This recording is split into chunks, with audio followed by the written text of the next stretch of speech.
And again, I like to start in the corner with the flat edge of the roller, not the framed edge. And again, top from the ceiling to the floor. From the ceiling to the floor. Roll it out till you start noticing that the paint's getting drier.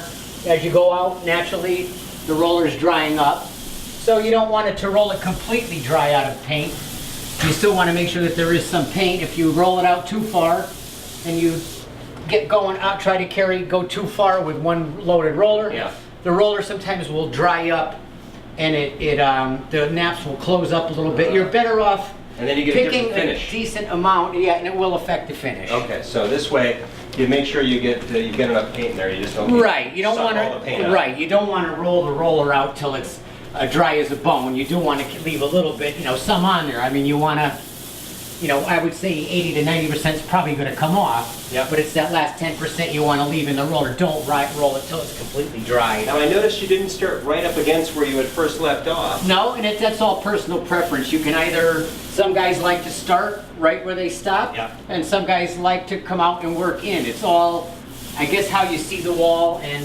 if you have time, I guess, as it's drying, to feather it in. Well, that's it. When I've been on other job sites, Robin, I've noticed other guys do this exact same thing. They'll start it over almost a full, roller's length. Right. Because that's your heaviest first pass. Is that first pass, and then they'll work it back towards here. Back and forth, so that it spreads it evenly. That's the whole key with rolling, is you want to get it across the area evenly.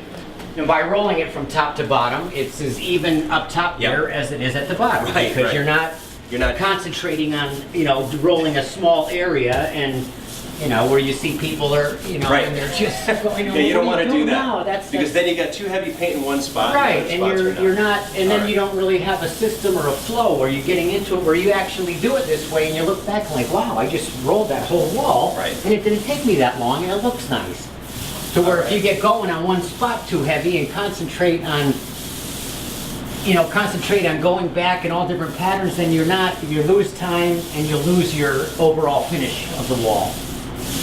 You want it to look good with, least amount of effort and most amount of fun. Looks good to me.